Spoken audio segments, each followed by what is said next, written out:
So it's my real pleasure to introduce you to Emerson Brooking.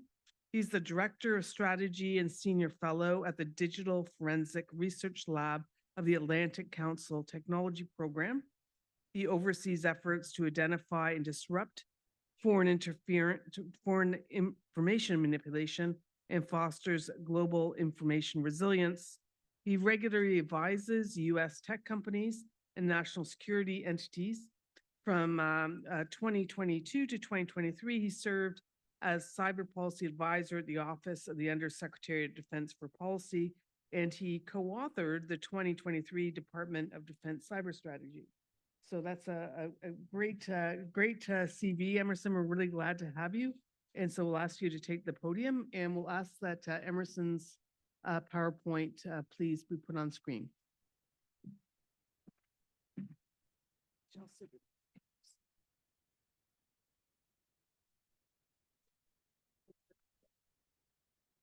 Hello, everyone. We will take just a moment. Thank you. So first, Jennifer, thank you very much for extending this invitation, and thank you to the Info Lab of the University of Ottawa. I think that the questions raised so far in this conference have been like some of the best and most engaged I've seen. So it is my intent to speak as quickly as possible so we can have as much discussion as possible. Yes, and now you'll be able to hear me. So first, I wanted to start by stepping back in time to November 2012. There was a man, Ahmed Jabari, who was at the time the leader of Hamas's militant wing. To many Palestinians, he was a hero of liberation. To Israelis, he was a terrorist who had been instrumental in the Second Intifada and some school bus bombings. Jabari often told people that the date of his death was written on an Israeli warhead, but he'd already survived 5 Israeli assassination attempts. The Israelis got him on their 6th try in early November 2012. This, unfortunately, was not out of the routine for relations in that part of the world. But what was different this time is that there was a YouTube video of the targeted killing posted within hours of Jabari's death. There was an infographic. It was not just a targeted assassination, it was a marketing campaign. And it was the start of a broader Israeli military action that extended over 8 days, what the Israelis called Operation Pillar of Defense, where they struck targets across the Gaza Strip. They, in the process, killed, as they estimated it, 1,000 Hamas fighters, but then a verifiable 1,000 Palestinian civilians were also killed in this bombardment. This conflict also saw the first introduction of Iron Dome. So it was 2 Israeli civilians killed and 2 IDF soldiers over the course of this fighting. But again, there was this kinetic conflict, but there was this online dimension. The Israelis had opened this campaign like a marketing strategy or marketing release, and that pattern continued.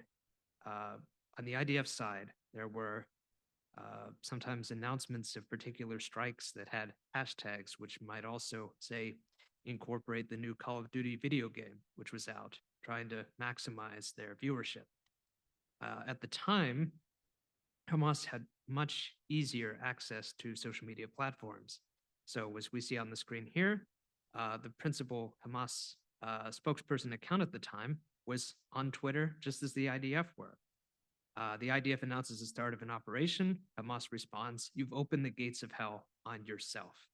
And so this moment in 2012, in addition to being another tragic conflict in the physical world, was also described by many as the first Twitter war.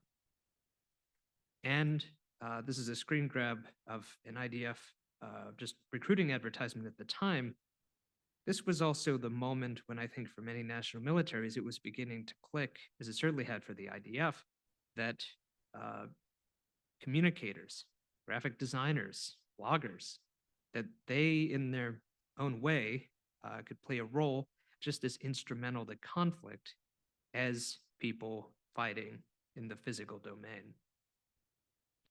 And for me, I had just graduated college. I had an interest in US defense policy, but I'd also grown up on the internet. And it seemed that these two worlds, the world of conflict and military planning, and the world of digital culture, these things were colliding. And there was an article written at the time, at the peak of this 2012 coverage, when young Israelis on Instagram were posting photos as they were called up, preparing potentially to go into the Gaza Strip. There was a BuzzFeed writer who just made a declaration, this is something new. And for me, in the early moment I was in my career, I really wanted to interrogate that question. So I started writing about this, finding what research existed, helping the ball along. And really the last 12 years of my work, first as a writer of some books and articles on this subject, then more recently as doing work in government as well as co-directing the DFR lab, I've been trying to answer that question. And so I wanted to share a few broad observations with you all today. Once we advance, we are stuck. Perhaps we could just go to a next. Yes, just how new? And this is something else to clarify, because information warfare is not a new phenomenon. It's not something that showed up alongside social media. Warfare has always been about information. In fact, as long as there have been military confrontation, there has been an effort to deceive your adversary, to limit what your adversary understands about the world, and to use information as a vital component in your military planning and campaigning. This is broadly referred to as the targeting of an adversary's command, control, communications, and information, C3I, although militaries keep adding additional C's and I's to it, so that is always in flux. But the big point here, and why I have a photo of an inflatable tank from Operation Overlord in the Second World War, is that information warfare, or information in war, has nothing special to do with digital platforms. Next.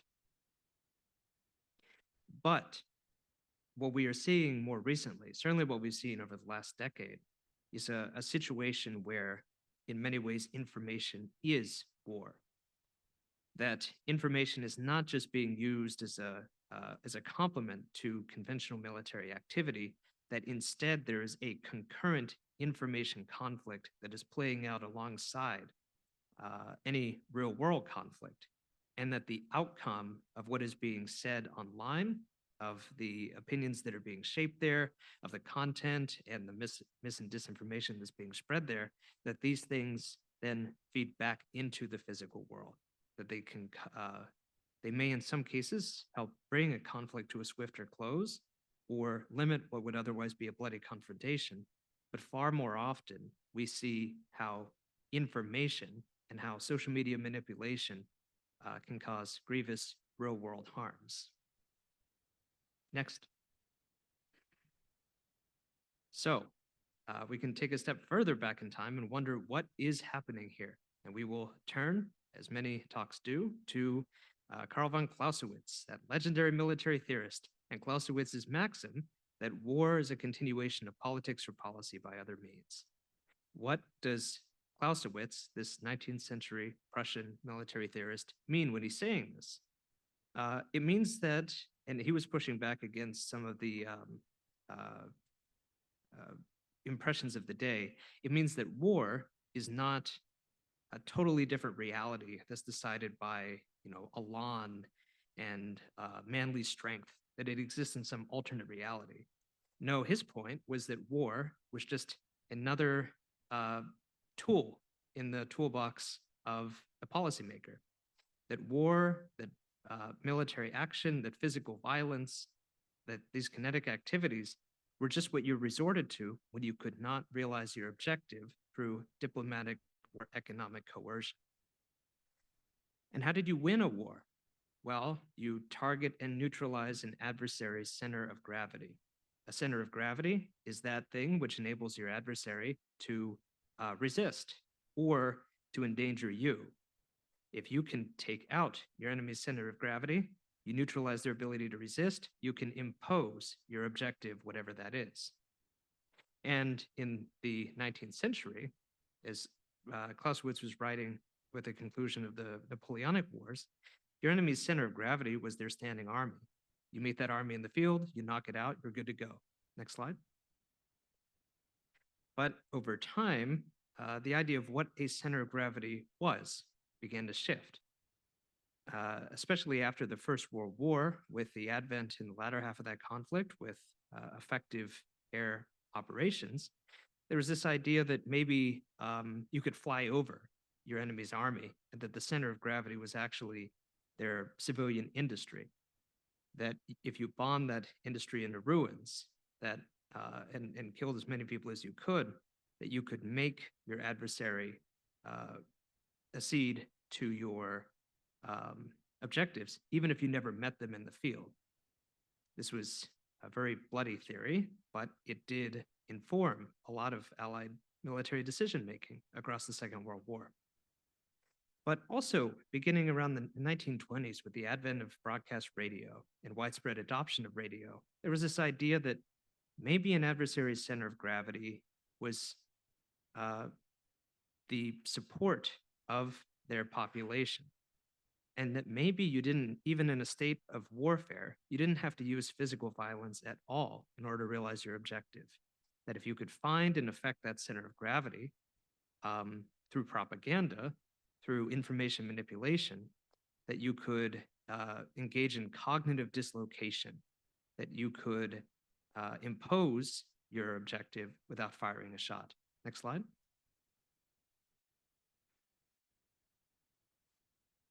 But I should note that that theory ran far ahead of what was possible with the tools at the time. But that began to change with the advent of the internet. And so it's useful to think, what makes the internet different from other previous communications mechanisms? And the big thing, we can actually just go back to thinking about why the internet exists in the first place, out of a US defense project in the early 1980s. And what were the objectives of this project? It was to create a communication system that was fast, scalable, and redundant. So unlike, say, a telephone or a telegraph network, where there was a series of switchboards, and if you took out one switchboard, you'd mess up the whole network, the internet would basically be self-healing. This is TCP, like kind of the foundational networking building blocks of the internet. But what it means is that you could take nodes in and out of this system, and the network would organically adjust to that. And what that means when you take a step back is that anyone can join this network. Anyone can potentially broadcast to everyone else on this network. It is the best of both the tools of individual transmission, which were previously the telegraph and telephone, and the tools of mass broadcast, print, radio, television. The internet enables all of that in a single medium. And at the same time, it also means that anyone can be one of these broadcasters, that many of the traditional hierarchies in broadcast, what we generally refer to as gatekeepers, that the internet, at least in theory, was getting rid of all of that. And certainly as we were entering the 1990s, there was consideration that this might begin to affect even how states went to war with each other. Next slide. And so just two definitions I have here, but some of the earliest thinking about practically how was the internet going to affect war was out of an article by two RAND scientists in the early 1990s. And this article, in as much as it is remembered for predicting cyber war. You know, the idea of two states hacking back and forth at each other in cyberspace. that it looked a lot like war games, at least in fiction. But at the time, they also began thinking about a second mode of conflict, which they described as net war. And this was the idea that in a future conflict where both societies were connected to a global internet, that any confrontation between countries or between national militaries would no longer just be a confrontation between those two armed groups, but it would also be a confrontation between two civilian populations or the international supporters of one side or another. This idea that even highly localized wars would now be global phenomena. Next slide. And going to try to do a 3-minute history of this development over the last 25 years. The first net war, or first war where it seems that information played a decisive component online, was back in 1995. There was an uprising of the Zapatistas, who were a leftist farmer collective in the fairly poor state of Chiapas, Mexico. The Zapatistas had risen up many times before. They'd been suppressed by the Mexican military. But this time, as the Zapatistas were engaged in their uprising, one of the first things they did was jump on Usenets and early forum boards. They connected with international journalists. They connected with the international leftist movement. And so when the Mexican government began to turn to its traditional tools of repression, the Zapatistas invited in as many reporters as they could. They publicized what was happening. They fought in the information domain, even as they were carrying out activities on the ground. And the Mexican government felt that they could not use the tools of repression that they'd used previously, that they could not use the same level of violence. The Mexican foreign minister at the time actually complained that Mexico had been a victim, quote, of a war of the internet. So that was 95. Next slide.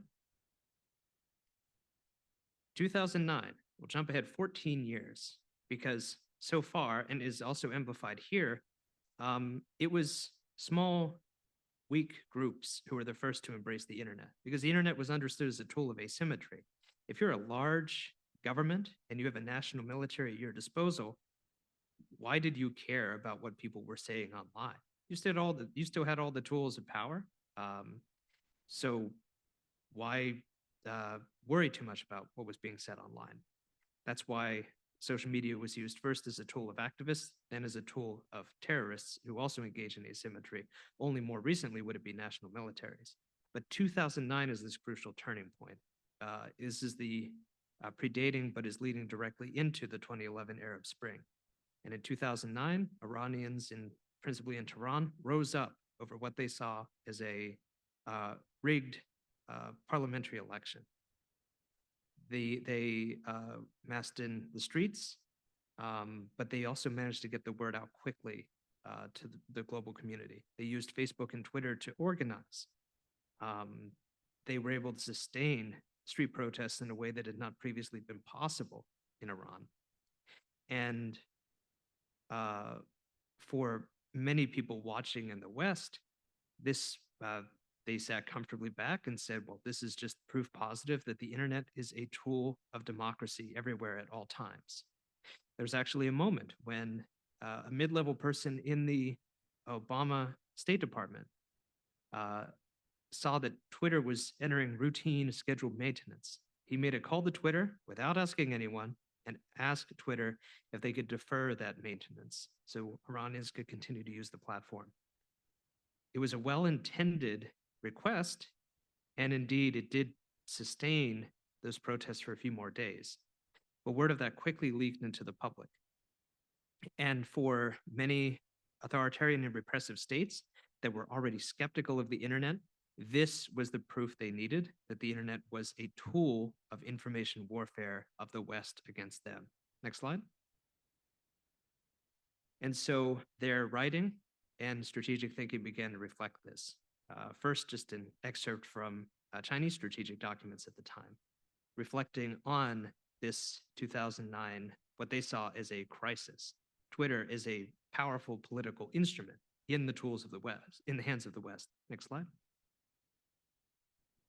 Iran itself Iranians felt that they had been the target of what they called soft war, and that they were now more than ever intending to fight back, to secure their information domain, to understand that the internet was a weapon. Next slide. And Russia too, because of the Arab Spring, because there were also then protests that spread into Russia itself, Russia also began to realize or feel that the internet was a tool being used against them. And so for all of these states that had previously been in a position to discount or ignore the internet, they began to invest heavily in information manipulation capabilities, in what we now describe as this kind of disinformation industry. Next slide. But this was an uneven realization for the West, certainly for the United States. That moment, realizing that the internet wasn't all good, that it wasn't just a tool of economic growth or a nice instrument of soft power. It came a little bit in 2014 with the rise of the Islamic State, but it really came definitively only in 2016 with revelations of Russian activity targeting the US election. Next slide. And so here, just as we previously saw with China, Iran, and Russia, we now see that US policy was publicly reflecting this idea that the internet may be still a force for good, but was also a tool in the hands of national militaries, that the existence of this information domain had fundamentally changed the character of modern war. Next slide. And so this is the first conclusion I want to get to. This idea that these conflicts in the information space, that these battles for attention are a kind of war, and that people put many different names to this broad phenomena. I talked about net war. I co-authored a book called Like War, but that term was mostly, unfortunately, to sell books. It's better when you have an original concept in the title. My point here is that no matter what you call it, there is this general consensus that the internet is a weapon, and that many different states are investing in it and in information manipulation capabilities. Next slide. And so with this established, thinking about wars for attention as a core aspect of war itself, now we can start to reflect a bit on what these wars look like in practice. And here, and we already had a talk on this in the morning, a very compelling one, but it's useful to think back to February 24, 2022, that first moment of the Russian invasion. And here, in fact, the first two bits of digital detritus that showed the invasion in progress. This is from a live stream on the Russian-Ukrainian border. On the left, we see a Ukrainian border guard retreating. On the right, kind of hidden but against a building, we see the first Russian soldier about to step over the sovereign border. And for many people following this closely, certainly for my team at the DFR lab, this unfortunately did not come as so much of a surprise. For months, we'd been following through open source the Russian mobilization. We'd been, say, counting the number of TikTok videos in Belarus that would show Russian helicopters flying overhead. You could buy private satellite imagery to even do a rough estimation of the number of war materials that Russia had gathered on the border. But this is the moment when it stopped being an object of speculation, either in governments or in these small observer communities, and instead became not just a tragedy, but also a global spectacle, and one that would be transmitted in a shared global information space. Next slide. And I'm not sure what more I can say here, other than that Ukraine, especially in those first few weeks, really rose to the task of demonstrating the situation that 40 million people found themselves in. The images of people in bomb shelters, improvised violin recital in a bomb shelter under missile fire, the profusion of first-person video of Russian soldiers, or pardon me, Ukrainian soldiers at the front, the first images of Russian tanks rolling into and occupying cities in something that looked exactly like the Second World War or the Prague Spring. These had a powerful effect, I think, on Western policymakers. Sometimes I go much deeper into this point, but before before the invasion happened, before this imagery and video of President Zelensky was being seen on every smartphone screen, many Western policymakers were taking a position that say they might give Ukraine some aid, but it wouldn't be that much. They would not push to exclude Russia from many international treaties and financial systems. After that moment, and after this immense public diplomacy effort by Ukraine, all of this changed. And I think we all remember as that was happening. Next slide. But there are some lessons here which are important to convey, but less hopeful as we dig into it more. And the first big thing to focus on is this idea that attention has a half-life, that when something happens in this global information space, it seizes many people all at once. But that level of attention cannot be sustained. And very quickly, we begin to see a diminishment. And here I've just mapped from one of the tools we use, English language writing and by number of shares of articles relating to the invasion for the first 150 days of the conflict. By the 150th day, by mid-July 2022, this is very rough, but average sharing and readership of Ukraine-related news was already down to about a 30th of the peak. Next slide. And this is especially important because when you're talking to, well, communities like this one, or where I work in DC, it can feel like the war became more important over time and actually was fixed more in the public focus and imagination, simply because of our own, I think, cognitive biases, that if you were from a certain community, you were reading more about it. So you feel that everyone was. But I make this point because many critical moments in the first 150 days, the revelation of massacres of Ukrainian civilians by Russians in Bucha after the Russians retreated, the siege and fall of the city of Mariupol,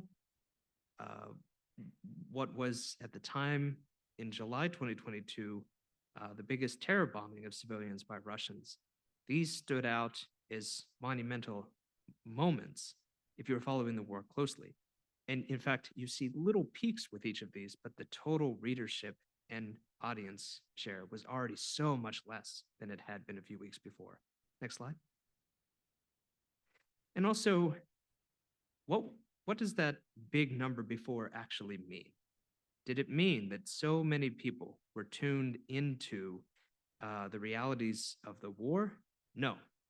It meant that people were generally reading stories about Ukrainian heroism and Ukrainian national resistance, but the things they were focused on were the things that people often focus on online. Animals, dogs, internet celebrities like Elon Musk. Elon Musk's giving Starlink to Ukraine, or the fate of the kangaroos in the Kiev Zoo.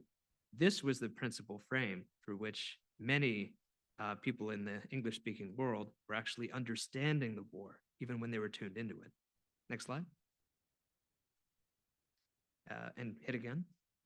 And so here then it's important to just have some conclusions that what actually attracts attention. It's novelty. It's lone wolf heroes. It's recognizable celebrities. It's impossible odds. It's feel-good animal rescues. Next slide. Of course, then there is little evidence that any of this correlates with battlefield realities. And especially, there was no evidence whatsoever that it correlates with the number of war dead. And we have not done this yet for the Israel-Gaza war, but I very much suspect that there's a similar total lack of correlation between the number of Palestinian dead and the overall shares and interest in that conflict. Next slide. So this means the world may be paying attention to these incidents, but it doesn't actually lead to much more understanding, much less empathy. Next slide. So now we can reflect a bit on some of the activities that Russia was taking in the early days of the war. And here, these are graphs from a report our team did a few months after the invasion. We stepped back in time and we just looked at the behavioral patterns of different Russian propaganda outlets, both via their websites and on Telegram, to try to discern if they had been seeding the information space before the invasion. If maybe there'd been a decision made somewhere that propaganda output needed to increase before the decision to invade.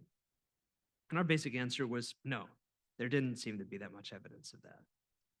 And the exception actually is narratives related to weapons of mass destruction, because we think in that case that Russia may have been trying to increase focus on WMD in order to help create a casus belli, that they were invading because Ukraine had WMD that they needed to secure.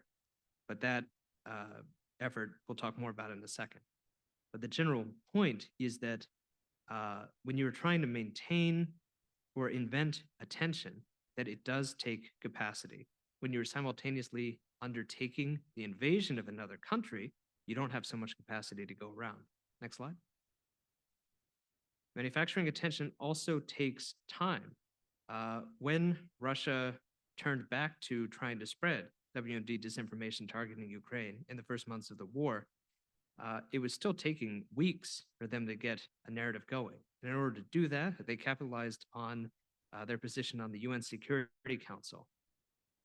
They presented fake documents. They tried as best they could to create content which they knew that some alternative media sources would write up and then spread to try to further their narrative objectives.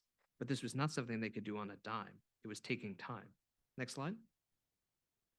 And also, just to reiterate, manufacturing attention is hard.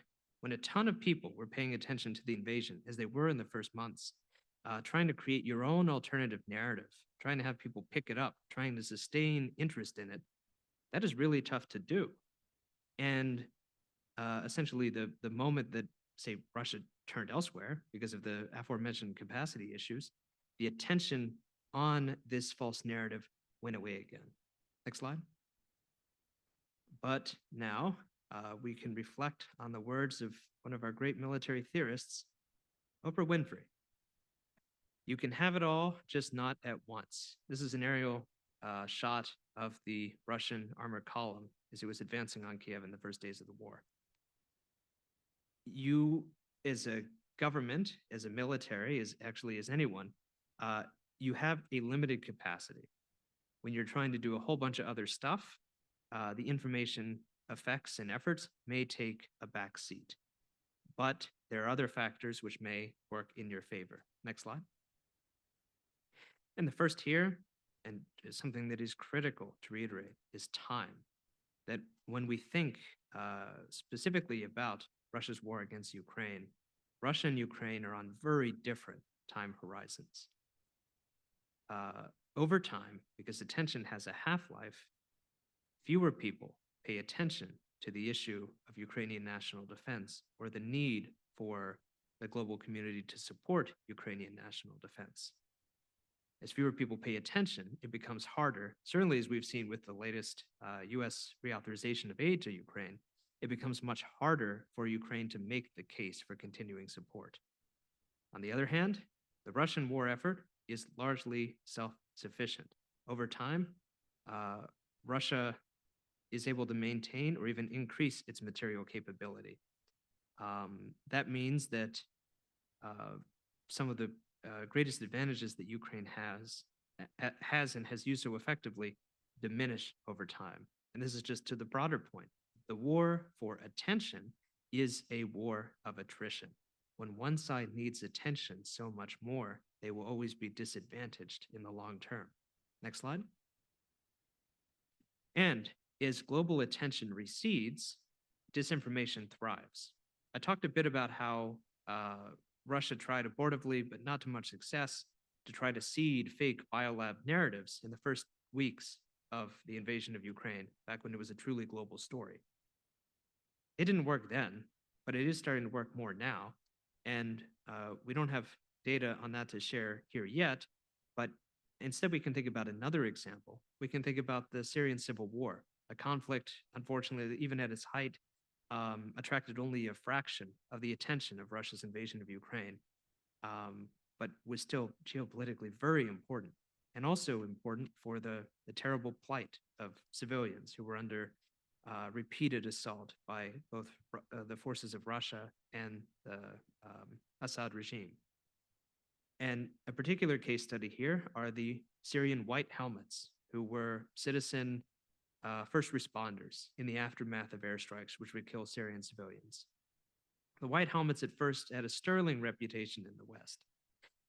They were the target of, or the subject of quite complimentary biopics and documentaries. They received ample Western aid.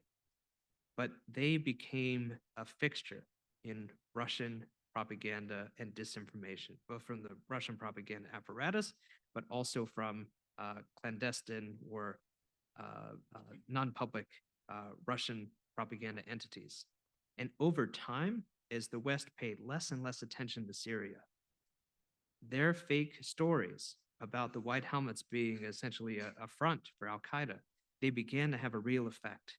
It became much harder in the West to support the white helmets. And even if there was no proof of any of the allegations that were being spread online, it created questions. It became harder for governments to say, give these sorts of organizations public support, because what if one of those false narratives was true? So as any particular narrative receives less organic attention, this is the moment when inorganic activity, when disinformation campaigns can attack and can really thrive. Next slide. And a final point here, both specific to the war against Ukraine, but also broad, is that we're not always seeing all of the information conflicts all of the time. That even when Russia reconstituted its information efforts after the first months of the conflict, that if you're making decisions from about Russian information objectives as part of the war, do you really care what the West has to think? Or do you care first what your own population has to think? And I would make the argument that that actually has been the priority of people in Russia's information bureaucracy, and that unfortunately, they've done quite a good job of minimizing public dissent. And even in the aftermath of what was essentially an attempted coup last year, the Wagner Mutiny, that they have managed to recover and essentially sustain that war effort with very little disruption. Next slide. So I want to start closing here first with some broad observations about information conflict and manipulation. And that first, at least in our work at the DFR lab, we increasingly see a convergence of cyber and information effects. That is that when a state is planning an operation, information and influence is one component, but just as, if not more important, is the cyber stuff that accompanies it, which is principally going to be a hack and leak. And in fact, if we think about the most successful influence operations in the short history we've been talking about this, in the case in 2016 of the U.S. targeting, of Russia targeting the U.S. election, the devastating part was the effort by Russian military intelligence to acquire sensitive materials from the Democratic Party in the campaign of Hillary Clinton, and then leak that material. The Facebook sock puppets, the Twitter bots, those things mattered a whole lot less than the cyber element. And this is something which I think certainly China, Russia, Iran, other traditional US adversaries understand now very well. We also see a shift toward the smaller, more boutique influence efforts. You can have a campaign that has 20 or 30,000 assets, but it doesn't matter if that campaign doesn't do something. It does seem to be a shift when we are looking at influence operations that the actors carrying them out are increasingly thinking about the discrete objectives and the audiences that they can target. And that often means a smaller but more focused campaign. There's also growing operational security for campaign operators. Attributions in 2016 and 2017 were very easy. They were not so easy recently. And then finally, diversification of platforms. That it's not Twitter and Facebook anymore. It's literally not Twitter, now it's X. But increasingly, the focus is on Telegram, on platforms that are not as responsive to the pressure of policymakers, platforms where it is much easier to spread and share viral material. Next slide. The tools are evolving. This is my obligatory AI slide. I really want to speed through this. But I think the point I want to make is that AI, as far as we can tell, is not revolutionary when we think about influence operations. It makes parts of influence operations easier to conduct. It means that content creation can happen much faster. It means that easy attribution becomes harder because now entities can speak in perfect language, etc. But content creation is not the core of a good influence operation. Core of a good influence operation is understanding an audience, targeting it, and trying to achieve a discrete objective. And AI can't do that. Next slide. Our understanding of the place of influence in war is evolving too. Before the invasion of Ukraine, there was this idea that any future war would have a huge kind of information conflict bound up in it, that we'd be absolutely overwhelmed with propaganda all at once. I think the truth is more complicated. There's an understanding that when there are military assets in play, like those first few weeks when Russia was trying literally to take Kiev, that the propaganda effort mattered less to Russia. But now, as the conflict increasingly shifts into a static state, information and cyber effects become proportionally much more important again. Next slide. And you can just hit this 3 times in succession. Next, next, next.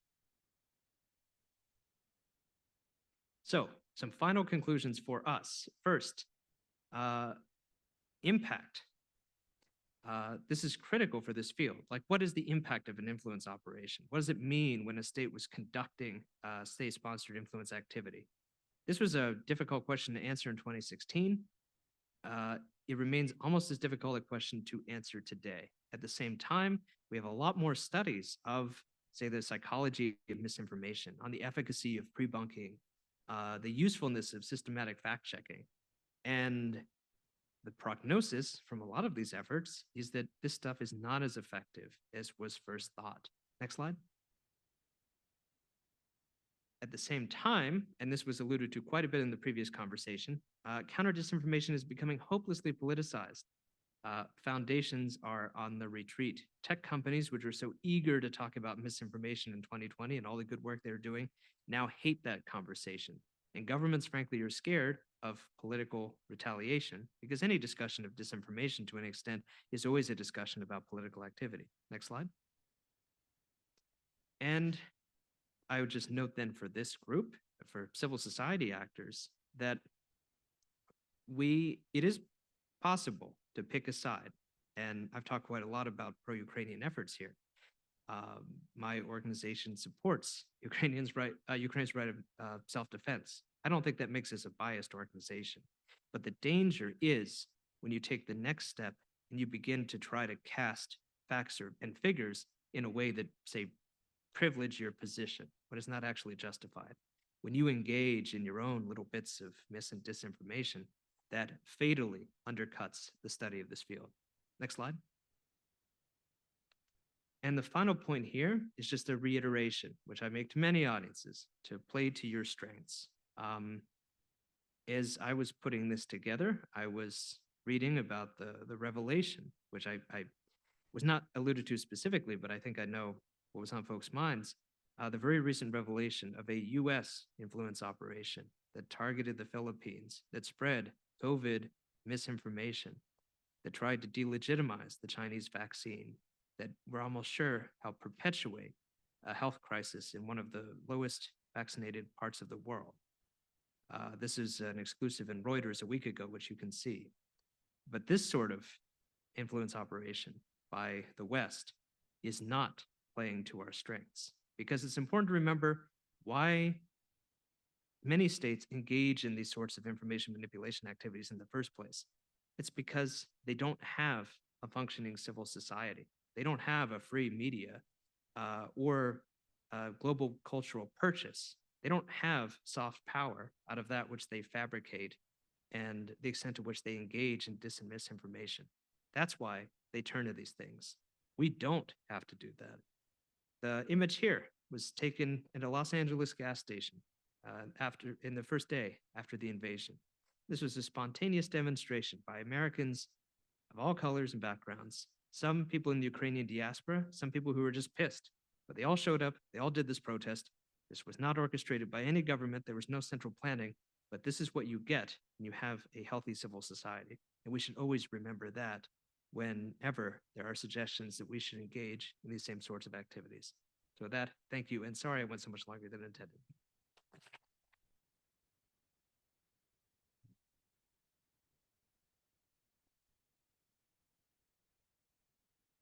So Emerson is a pretty tight schedule, but we can handle one batch of questions, I think.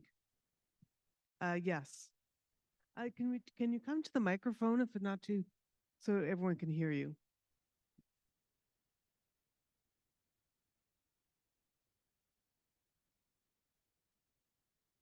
Yeah, sorry, you can just, sorry about that.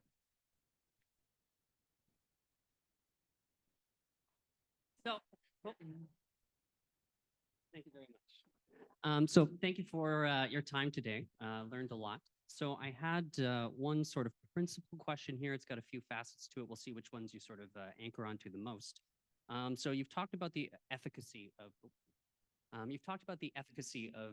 these disinformation campaigns, and I think that's pretty indisputable. It's pretty clear that these are working in some capacity in some ways. So I wanted to ask sort of the inverse in some ways. Why do some conflicts fail to generate attention? Is it because these leaders aren't thinking to leverage, those sorts of tools and stuff like that? How might those conflicts change if they were to do this? So as an example, things like if you look at like Myanmar or something like that with what's going on with Rohingyas, it has a lot less, attention drawn to it compared to the Ukraine. And then building upon that part. So with that in mind, what causes these information campaigns to reach critical mass, right? Are these, other conflicts, are they trying to do it and something's not working, or what's the breakdown there? Yes, sorry, your thoughts. Awesome question. Well, first, why do conflicts fail to generate attention in some cases? You could give a more in-depth answer, but I think basically, and this was there was quite a lot of reflection on this in the first months of the invasion. But essentially, I think it is because Ukrainians are white-coded, and Western audiences in general are more sympathetic or more likely to click and engage for lengths of time in conflicts that involve people that look familiar to them. This has been proven empirically. There have been great articles like in Columbia Journalism Review on specifically this issue. So we could find a more complicated cause and effect. I think, unfortunately, that's the simplest one. And then that also means that, like when we think about the civil war in Sudan right now, the fact that it receives such little Western attention undoubtedly redounds to the benefit of the aggressor. Less Western attention means less chance of foreign intervention, often not a good idea, but foreign aid could be crucial. But essentially it means in these cases you're more guaranteed that the West will not be paying attention. You have a freer hand. So this is a case in which the silence or lack of interest works to, I think, the worst perpetrators. But yeah, excellent question. Thank you very much. Yeah, thank you very much for that. Just to follow up to that question, though, with regard to attention and Gaza, the numbers have been extremely high. The imagery coming out of that devastating, the amount of people on the street, and they're not white. So I'm not sure how you put those together. It was also the case in the Syrian civil war that even if attention generally has a high half-life, that there could be these spikes when one of the many besiegements of Aleppo, for instance, broke into international news. That would generate a spike. And here I think, but the trend still was withdraw or focus elsewhere. And it was difficult to get as much a spike in the next case than in the previous one. Here, I think you replace situations like a siege of Aleppo with specific graphic imagery, because images of dead Palestinian children, of specific images of specific horrors that have been discovered in Gaza, these are so much more accessible to a wider population. So I don't want you to take that people aren't paying attention, but it still, I think, is spikes with a trend that goes in one direction. But surely the outpouring of empathy based on the number of people in the streets, based on the pushback that we've seen as a result of the Gaza invasion, it's not the same equivalent as what you're describing happened in Ukraine with pictures of kangaroos as way of being sympathetic to what's going on. I'm not sure if you're speaking about a general trend that can be applied overall, or do we have to look at specifics and the amount of attention they're able to garner and sustain and mobilize people from, and simply not look at graphs and say this is the trend line that happens across the board? I think it's a great point, but I do really feel that this is a general trend, that even as my team and I have done our first study on, there's a big focus on platform responses in the first months of the invasion. There was more of a public conversation about what was happening in Gaza when the deaths stood at 5 or 10,000 versus when they stood at 35,000. I would also note that I think there are broader shifts internationally that are happening right now, but that's being driven not so much by I think a change in popular consensus, but actually in sort of recalculations by different governments. US policymakers who, having ignored domestic dissent in the country for so long, for their own reasons, might be advocating shifts in US policy. Israeli policymakers who, acting in their own calculations, are taking steps that may be further out of alignment with what the US wanted. So there's an element of sort of elite politics here, which I think also accounts for the shift, but it is an excellent point. Are you noticing any kinds of trends where lower westernized attention could be attributed to a lower perception where the aggressor could actually wind up roping us in? So, for example, Russia, there were several cyber criminal groups, for example, Lockbit and Conti, who came out and said things like, if you support Ukraine against Russia, we will attack your critical infrastructure with ransomware. In the case of Gaza, we've got Hamas, which is part of a group that historically have said things like death to the West, whereas in Sudan, you don't really have that aggressor, that it's a civil war. They are not going to wind up on our shores. They can't attack us in any way. Is there any trend that could show that that might be accounting for less interest? Yeah. This is an awesome question. It is my first, we certainly don't have data on this, but I do feel that although these threats happen, that I don't think that Western audiences generally can be deterred in this way. You know, when Conti says, you know, if you support the war against us, we're going to ransomware you, like, you know,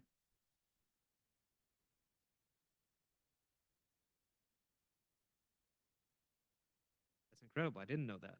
But that's fascinating. but well, first I'd note the number of entities that Canada's ended up sanctioning and the amount of aid that they've given relative to spending. I don't think they were really deterred for that long. But the point I wanted to make, though, is that for states with less capacity, I actually do think that this kind of message of deterrence can have a pretty decisive effect. Our team has been doing a lot of work with counter disinformation groups in Moldova and the Moldovan government. And there, they have an upcoming vote on an EU referendum, and an explicit message that's being spread by legitimate political parties in Moldova, but then also by Russian propaganda proxies, is that if you vote for this, you are asking to join the war on the side of Ukraine against Russia, and there'll be consequences for it. And in as much as there's good polling in Moldova or understanding of voter predilection, it seems that this is having an effect, that people are scared to vote for the referendum, even if they want to be part of the EU, because they don't want this to happen to their country.